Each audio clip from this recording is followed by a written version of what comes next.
Walang kasinungalingan, serbisyong totoo lang.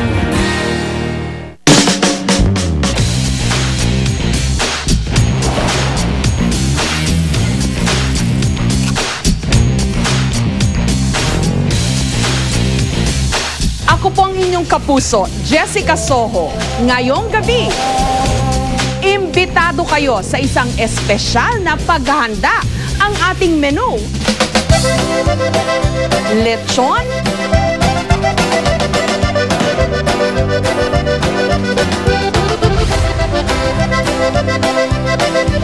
pansit,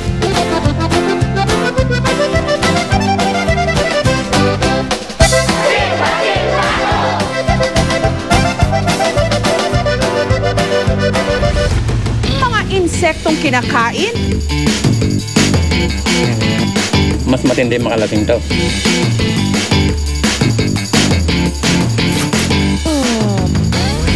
eat all you can.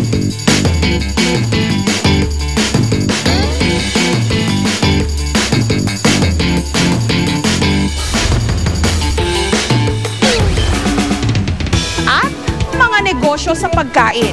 Masarap nga bang pagkakitaan?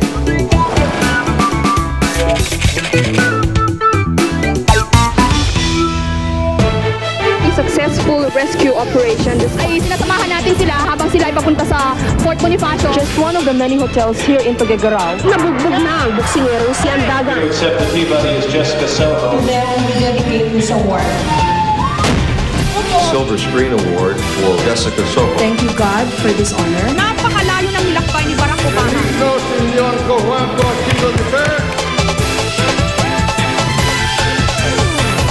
Ang international chef at sikat na food expert na si Anthony Bourdain na mismo ang nagdeklara, the best ang ating lechon. Lalo pat pinalulutong at pinasasarap nito ang anumang okasyon at espesyal na handaan. 2009, idineklara ng Time Magazine mismo ang lechong Cebu ang the best pig in Asia. Walang kasing lutong, hinihiwa pa lang, nakakatakam na. Sa restorang ito sa Baclaran, umaabot daw ng mula 10 hanggang 30 baboy ang kanilang nililitsyon araw-araw. Pero ang kanilang specialty, boneless lechon stuffed with seafood paella. Una munang iniluluto ang seafood paella.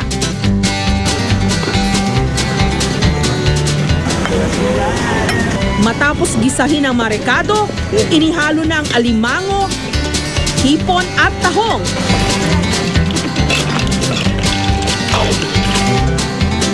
At saka tinimplahan ng mga pampalasa. Sunod namang iniluto ang kanin at tinimplahan ng paprika. Yung paella ilalagay sa baboy, iluluto pa uli. Ang lilitsuning baboy, tinanggalan muna ng ribs o tabyang. At saka pinalamanan ng half-cooked na seafood paella. Dapat naka siya, ayos talaga. Para hindi mabutas yung balat. Kasi pag pumipok yung balat, kakalat yung kanin.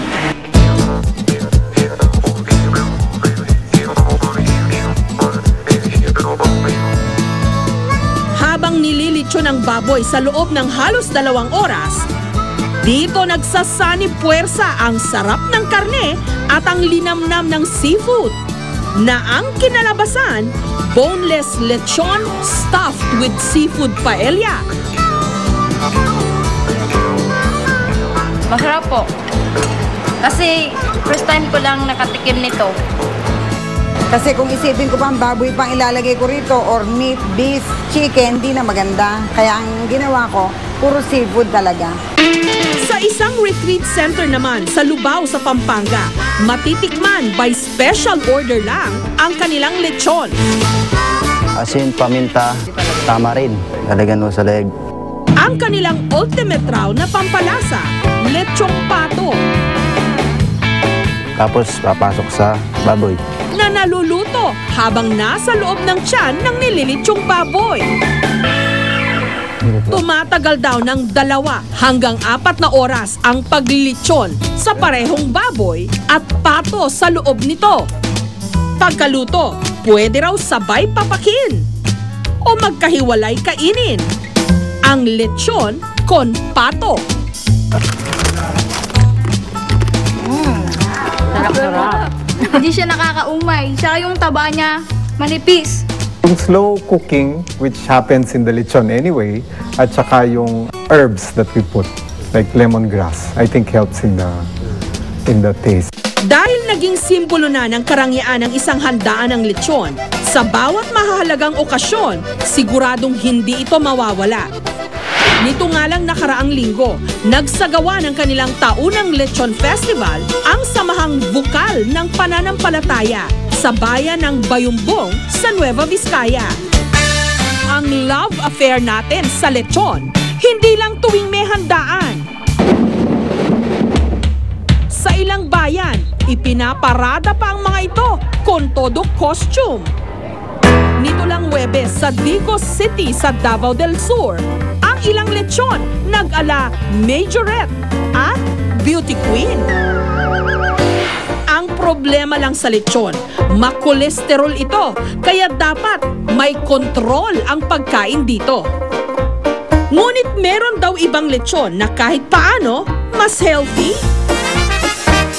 Ang samahan ng mga magbababoy sa Katimugang Luzon, gustong palaganapin ang pag-aalaga ng native pigs o baboy ramo na all natural daw. Ang mga baboy raw kasi sa farm na ito ni Edmer, hinahayaan lang maglaro sa kural. Hindi rin daw binibigyan ng mga ito ng anumang artipisyal o synthetic na gamot at pawang mga organic lang daw ang ipinakakain sa kanila.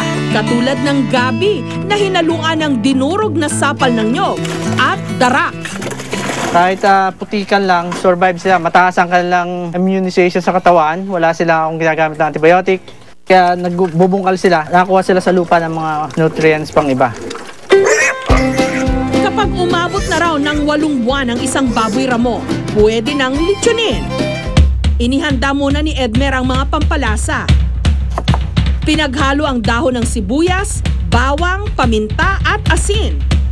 Halo natin ng soda. So to make mas matamis, mawala yung lansa nung loob ng lechon. Matapos ilagay ang mga pampalasa sa tiyan ng baboy, tinahi ito. At ready na ang ilechon. Bukas natin sabaw ng buko para maging crispy yung kanyang mga balat. Makalipas lang ang 2 hanggang 3 oras, luto na ang lechong baboy ramo. Ang sarap. The best. Kahit walang sauce. Ngunit sa mga bagong klase ng lechong ito, ano naman kaya ang masasabi ng mga institusyon ng lechonan sa Pilipinas? Ito ang lechonan ni Aling Cora. Lechon! Hindi na kaya lechon, oh. Ilang kilo ba? Naminana pa raw niya sa kanyang biyanan na si Mang Tomas. Ang di umano, kauna-unahang nagtayo ng lechonan sa La Loma noong pang 1950s. Dati lang masarap ang lechon namin. Kasi hindi binabago ang timpla. Si Mang Ramon naman ang nagpasimuno raw ng parada ng lechon sa La Loma noong taong 2000. Once nagkaroon tayo ng parada ng lechon, mapapansin tayo ng syudad, mapapansin tayo ng buong bansa, mapapansin tayo ng buong mundo. Sabi ko, nakasabi sa kanila, ang La Loma ay magiging history in the making. 5 dekadang pagtsatsaga naman daw ang iginugol ni Aling Nena sa paglilechon. Ngayon, meron na siyang 8 branches sa Metro Manila. Nagde-deliver pa sa iba't ibang mga probinsya. Lahat nakakabili sa amin, bumabalik-balik, talagang at nire-recommenda pa. Talagang nasasarapan. Kahapon, nagsama-sama ang mga lechon expert para sa isang lechon summit. Ipinatikim namin sa kanila ang 3 bagong klase ng lechon. Ang boneless lechon stuffed with seafood paella, ang lechon con pato, at ang lechong baboy ramo. Ano kaya ang kanilang sentensya? alin ang pinakamasarap? Masarap to. Malambot, saka hindi mas, pero pag mas maalat ito, mas masarap. Kasi miski walang sarsa, pwedeng makain. Of course, di ba? Kasi may seafood yun eh. Medyo mahal yun. Kung pipili ako, yun ang pipiliin ko kasi meron na ako lechon baboy, meron pa ako seafood. May rice pa ako. Masarap itong lechon, kaya lang itong patot medyo matigas. Pero masarap.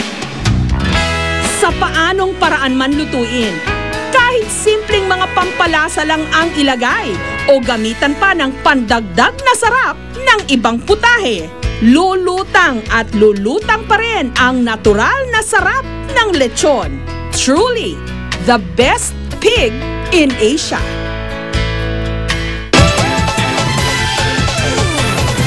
Susunod, mga insektong kinakain, Mas matindi makalating to.